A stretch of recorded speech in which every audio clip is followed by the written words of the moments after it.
Assalamualaikum warahmatullahi wabarakatuh.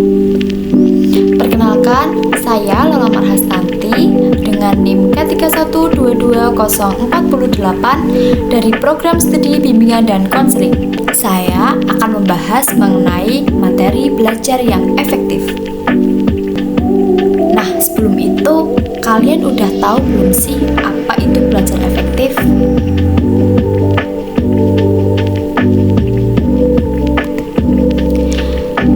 Betul sekali, belajar efektif yaitu cara belajar yang menghasilkan pemahaman yang mendalam, pencapaian tujuan belajar, dan juga kemampuan mengaplikasikan atau menerapkan ilmu yang didapatkan dengan efisien tanpa membuang waktu maupun tenaga. Jadi, belajar efektif yaitu terkait bagaimana kita dapat menerapkan ilmu maupun materi, baik materi akademik maupun materi non-akademik yang dapat diterapkan di kehidupan sehari-hari. Contoh materi non-akademik yaitu misalnya mengikuti ekstrakurikuler pramuka, OSIS. Nah, kemudian dapat diterapkan di kehidupan sehari-hari dengan cara bagaimana menjadi pemimpin yang baik, bagaimana mendisiplinkan waktu, kemudian bagaimana manajemen waktu agar hidup kita bisa lebih produktif. Kemudian yang selanjutnya yaitu cara belajar yang efektif. Nah, cara belajar yang efektif itu yang pertama, kita harus menetapkan tujuan terlebih dahulu. Apakah tujuan kita itu sudah benar? Contohnya, hari ini aku akan belajar terkait dengan materi matematika atau IPA, IPS, dan lain sebagainya.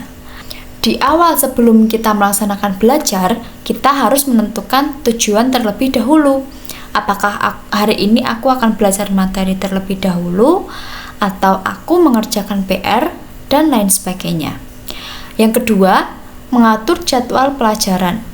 Nah, ini penting sekali ya teman-teman semuanya, bahwa mengatur jadwal pelajaran itu adalah patokan kita untuk belajar apa ya aku hari ini. Nah, jadi yang belum membuat jadwal pelajaran, yuk segera membuat jadwal pelajaran biar belajar kalian lebih produktif dan juga efektif. Nah, cara yang ketiga yaitu suasana yang nyaman. Suasana yang nyaman itu bisa dikondisikan baik di sekolah maupun di rumah. Suasana yang nyaman di sekolah itu contohnya kita memiliki teman-teman yang suportif, yang saling mendukung, tidak mengejek satu sama lain, tidak saling mengganggu, dan lain sebagainya. Kemudian suasana nyaman di rumah yaitu bahwa kita mendapatkan support dan juga dukungan dari orang tua, dari kakak, adik, saudara, dan lain sebagainya. Nah, penting banget nih ketika kita akan belajar itu bikin suasana yang nyaman terlebih dahulu. Karena dengan adanya suasana yang nyaman, tentu otak kita siap menerima materi yang akan kita pelajari. Kemudian yang keempat yaitu membuat ringkasan atau rangkuman. Jadi setelah kita mendapatkan materi yang begitu banyak, ada baiknya jika kita membuat rangkuman tersendiri dengan bahasa kita. Karena dengan kita membuat rangkuman atau ringkasan tersebut membantu untuk meningkatkan daya tahan ingat kita terhadap materi tersebut. Mudah diingat, kemudian lebih ringkas, dan juga lebih mudah dipahami. Terkait dengan strategi belajar yang efektif. Nah, strateginya seperti apa ya jika aku ingin belajarku itu lebih efektif, lebih produktif, lebih efisien? Nah, yang pertama yaitu membuat jadwal dan mengatur waktu, baik waktu belajar, waktu istirahat, dan juga mengevaluasi materi. Kita refresh terlebih dahulu otak kita, kemudian kita siapkan mental kita, kemudian kita siapkan tenaga kita untuk kembali menerima ilmu atau materi yang akan kita dapatkan, seperti itu. Kemudian juga mengevaluasi materi. Nah, ini tentu sangat penting juga karena setelah kita mendapatkan materi, baik materi akademik maupun non-akademik, ada baiknya jika kita mengevaluasi materi tersebut. Untuk apa? Tujuannya seperti dengan membuat ringkasan atau rangkuman, agar kita dapat mengulas kembali materi apa sih yang setelah evaluasi materi ini yaitu mengulas kembali materi yang sudah kita terima. Jadi kita baca, kemudian kita pahami lagi bagian mana sih yang aku ini tuh belum paham. Nah, dengan mengevaluasi materi ini menambah pemahaman kita terkait dengan materi-materi yang sangat sulit dipahami. Kemudian yang kedua yaitu menentukan prioritas materi. Nah, menentukan prioritas materi ini tuh seperti misalnya ada materi contoh matematika maupun IPA, PKN, IPS, dan lain sebagainya yang dirasa sulit. Jadi, prioritaskan mata pelajaran yang paling sulit untuk dipelajari paling awal. Karena materi yang paling sulit itu adalah materi yang perlu pemahaman dengan waktu yang cukup lama. Jadi agar waktu kita tidak terbuang sia-sia. Kemudian yang ketiga yaitu mengelola tugas sesuai dengan deadline. Kalau misalnya kita mendapatkan PR, nah kalau tidak kita cicil satu persatu akan menumpuk tugasnya. Nah, itu membuat kita menjadi stres dan juga tidak memiliki energi untuk mengerjakan karena merasa bahwa tugasnya sangat menumpuk. Kemudian yang ketiga, menggunakan metode belajar baik diskusi kelompok atau mind mapping. Nah, diskusi kelompok ini tuh juga sangat membantu kita dalam memahami materi yang dirasa sulit.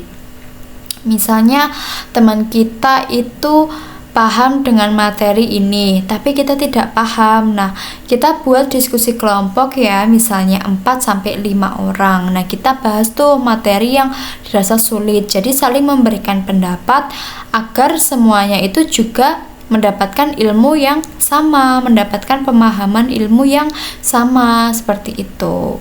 Ke slide berikutnya terkait dengan faktor penghambat belajar. Nah, ini yang perlu kita garis bawahi ya. Yang pertama, kurangnya motivasi. Misalnya habis putus cinta atau nggak punya uang dan lain sebagainya. Nah, itu juga menurunkan motivasi belajar kita gitu. Jadi setiap permasalahan yang kita hadapi segera diselesaikan agar tidak mengganggu belajar kita.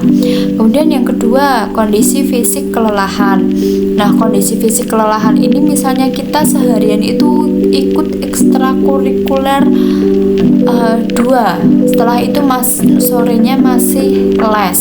Nah, malamnya ada PR banyak. Nah, karena kita udah merasa lelah seharian beraktivitas, kita tidak bisa mengerjakan PR tersebut. Kita gunakan waktu malam hari untuk tidur, untuk istirahat. Nah, itu yang menghambat belajar kita. Jadi perlu sekali manajemen waktu yang baik, seperti itu. Kemudian ada kondisi psikologis stres. Kondisi psikologis stres ini seperti tadi ya yang sudah saya katakan bahwa ketika mendapatkan PR tidak dicicil satu persatu, nah itu akan menumbuhkan kondisi psikologis kita itu menjadi stres. Aduh, PR-nya banyak banget nih, males ngerjain dan lain sebagainya. Kemudian lingkungan belajar yang tidak mendukung. Misalnya kalau di sekolah ada sedang ada permasalahan dengan teman. Nah, itu kan lingkungan belajarnya menjadi tidak mendukung. Kemudian juga di rumah seperti itu, ada adik yang mengganggu dan lain sebagainya. Kemudian yang ketiga, metode guru yang monoton. Mungkin ada beberapa guru yang sudah menerapkan metode yang tidak membosankan, misalnya dengan games, permainan simulasi, dan lain sebagainya. Yang selanjutnya yaitu Kelola faktor penghambat belajar kalian. Yang pertama, istirahat yang cukup sekitar 30 menit sampai 1 jam. Yang kedua, jadwalkan kegiatan setiap hari. Yang ketiga, lingkungan belajar yang nyaman. Belajar sesuai gaya belajar seperti auditori, visual, dan juga kinestetik. Kemudian, manajemen stres yang baik dan juga olahraga teratur. Nah, sudah di penghujung materi pada kali ini. Semoga materi yang saya sampaikan dapat bermanfaat dan menambah wawasan kalian semua. Terima kasih. Wassalamualaikum warahmatullahi wabarakatuh. Kelompok depan belakang. Depan belakang 4 depan belakang 4. Oke. Saya bagi kelompoknya dulu. Kelompok 1, kelompok 2, kelompok 3, 4, 5, 6, 7, 8. Ada 8 soal. Jadi di sini ada beberapa soal. Ini kita permainan games ya. Di sini ada beberapa soal. Setiap perwakilan satu kelompok mengambil 1 soal. Kalau udah, kerjakan di selembar kertas. Kalau udah mengerjakan 1 soal, boleh mengambil lagi. Jadi setiap kelompok mengambil sebanyak-banyaknya. Di sini juga ada tulisan voucher. Nanti silakan ditulis hasilnya dapat berapa voucher. Paham? Jadi nanti setiap kelompok ada kelompok yang mendapatkan voucher paling sedikit, itu yang maju presentasi. Oke? Iya. Perwakilan 1 kelompok silakan mengambil soal yang depan.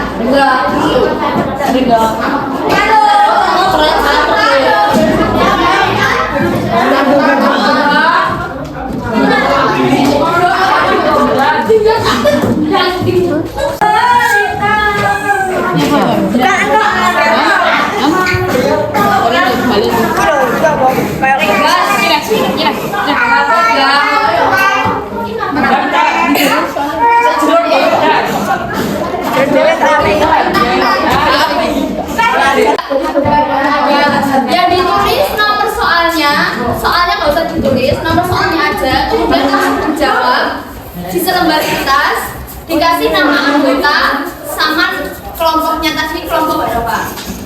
Oke, di selembar kertas. Kalau ada yang mendapatkan nanti soal yang sama, kembalikan ngambil lagi soal yang beda. Paham? Oke.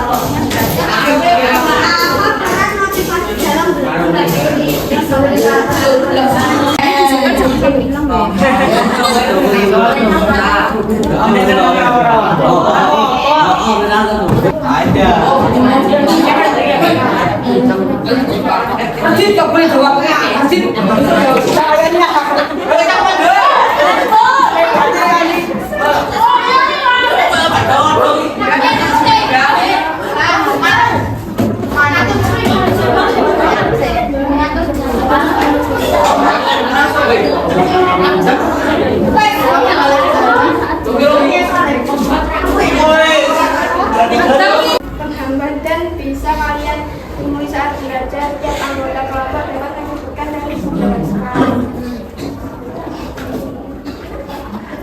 Ada teman yang berpisah pelajaran mengenalkan menjadi kelompok. Ya, diambilkan soal sama? Ya, menurut kelompoknya. Jadi belum sih, Bagaimana saat belajar? belum sih mas. Belum.